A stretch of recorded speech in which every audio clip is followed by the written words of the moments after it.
Today, we're assembling a lift table that's been very hot lately. First, attach the table feet and legs with long screws.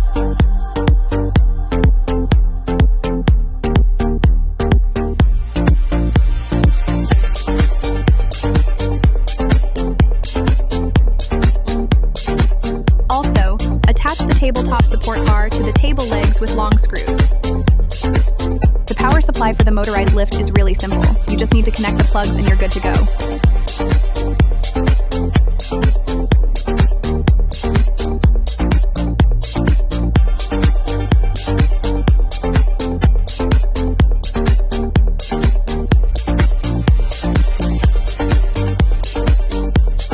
Finally, all installation is completed by fixing the wooden table board to the table frame.